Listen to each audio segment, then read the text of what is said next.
nous partons à Malte pour faire nos stages dans une entreprise. Donc on va faire de la comptabilité et du travail administratif. On va loger dans des côtes, donc on sera seul de la classe dans chaque côte avec des personnes étrangères, que ce soit des Italiens, des Espagnols, aussi en Erasmus. J'espère comment faire quelques connaissances, déjà rencontrer les gens qui sont dans mon côte, voir comment les personnes d'autres pays et d'autres cultures.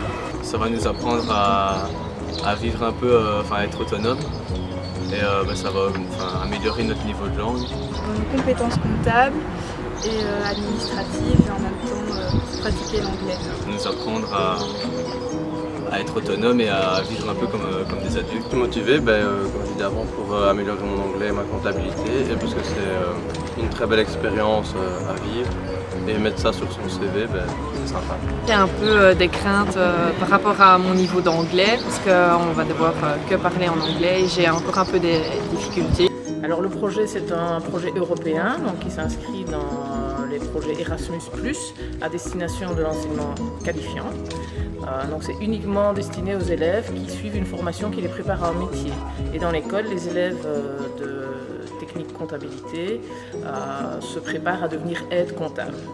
Nous avons choisi Malte comme destination parce que c'est un pays anglophone et les élèves ici apprennent le néerlandais et l'anglais. En plus, Malte est un pays assez jeune et qui développe très fort les stages à destination des jeunes de l'enseignement secondaire supérieur et de l'enseignement supérieur. Et donc ça allait leur permettre de pratiquer leur anglais en situation professionnelle. Nous partirons un mois. Alors pour ne pas perdre trop de journées de cours, on part déjà la deuxième semaine des vacances de Pâques et puis 3 semaines. Donc on restera au total 4 semaines sur place à Malte. Alors les conditions pour rejoindre le projet à Malte est d'avoir une bonne connaissance de l'anglais, au minimum un niveau B2. Donc ça veut dire que les élèves doivent être capables de s'exprimer dans la vie de tous les jours, mais également avoir quelques connaissances un petit peu techniques et professionnelles, un petit peu de vocabulaire en tout cas du monde de l'entreprise, puisque là-bas ils vont faire des stages normalement d'aide comptable ou d'employés administratifs. Donc il faut aussi qu'ils soient capables de comprendre les tâches qui leur sont confiées. Je pense que c'est une très grande opportunité pour eux, ça va leur ouvrir un petit peu l'esprit sur l'Europe, voir comment le monde du travail fonctionne dans un autre pays d'Europe. Ça va leur permettre, j'espère, de développer très fort leurs connaissances en anglais et donc leur permettre peut-être de chercher du travail et de trouver du travail ailleurs qu'en Belgique ou même en Belgique, mais avec des compétences supplémentaires.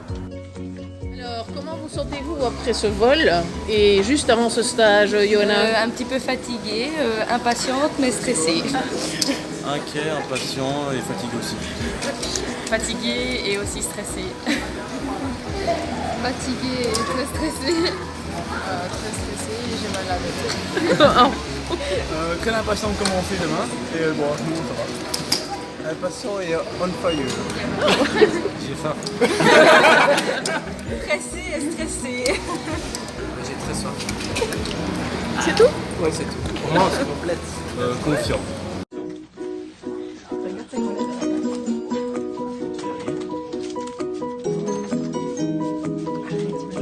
Il est en train de finir.